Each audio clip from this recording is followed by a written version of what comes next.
$8.7 trillion. Just how much money is that? With a number this large, it helps to compare it to the overall size of America's economy, what economists call the gross domestic product, or GDP. In February 2007, when our federal debt was $8.7 trillion, our GDP was around $13.5 trillion. That meant that our federal debt was about 64% of our GDP. This level of debt to GDP is not the real problem. It's where we're headed that matters, and it's projected to get much worse in the future. In addition, as you'll find out soon, this $8.7 trillion number is only a fraction of our nation's total fiscal challenge. Today's federal debt is the sum of all of our annual budget deficits and surpluses going back to the beginning of our federal government. Our war for independence created much of our early debt, and by March 4th, 1789, the first day of our federal government, our national debt was $75 million, which was about 40% of our economy. This terrified our founding fathers, and they acted quickly to pay it down. We didn't stay there for long. The Civil War not only had a huge human cost, it brought the United States to the brink of bankruptcy. However, like before, we paid our debt down quickly. In 1913, the Federal Reserve System was created to help manage the nation's money supply and to oversee national banks. That year was also the birth of the modern income tax. World War I was supposed to be the war to end all wars. Several years later, the Great Depression brought with it extreme economic hardship for millions of Americans. This Social Security measure gives at least some protection to 30 million of our citizens. It is insurance that you and your employer have bought and paid for. World War II was a time of sacrifice, and while the government took on unprecedented levels of debt, Americans bought savings bonds to finance our winning the war. And now, ladies and gentlemen, Mr. Humphrey Bogart. Our fighting men have just won history's greatest victory for freedom. Buy bonds for their future and for your own future. We've got another bond to buy. It's official. It's all over. It's total victory.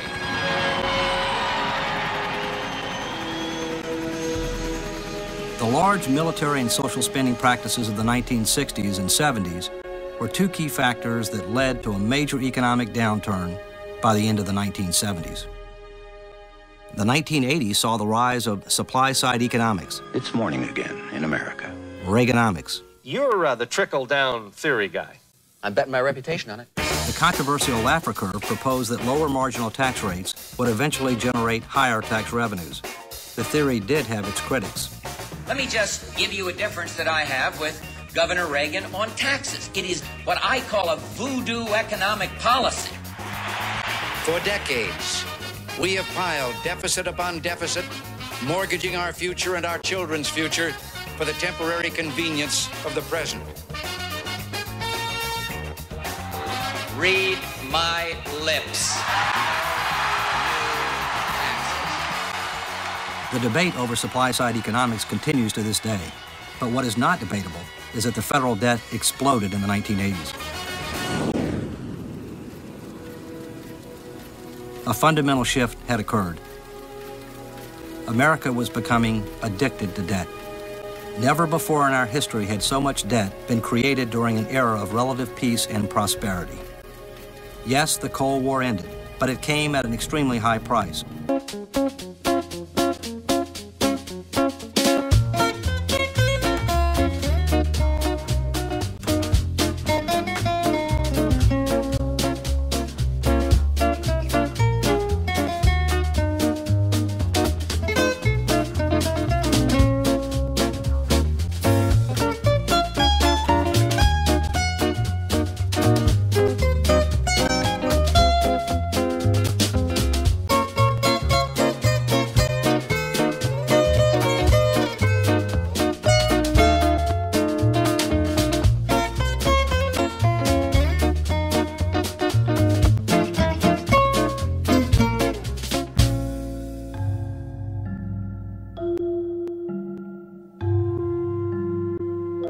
In the last 40 years, we've had 35 budget deficits and only 5 budget surpluses. But remember, We've been running large annual surpluses in our Social Security program for years. These surpluses are spent every year to help pay other bills in the federal government. Without the Social Security surpluses, our real track record on deficits looks a whole lot worse.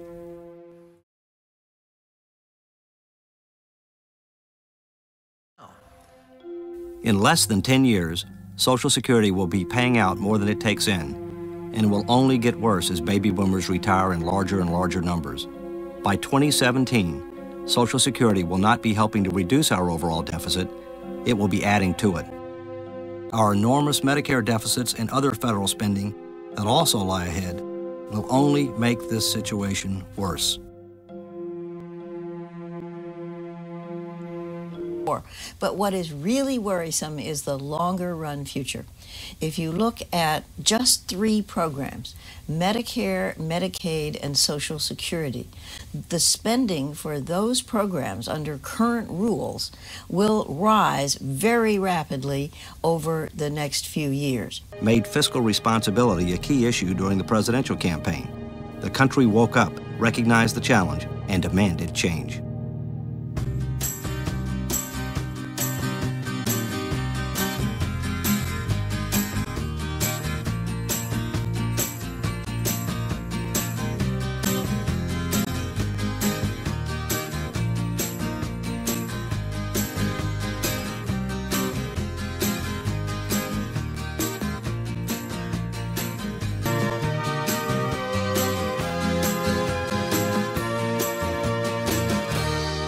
Politics of sound fiscal policy are very difficult because the natural inertia in the political system, if you will, is toward federal programs.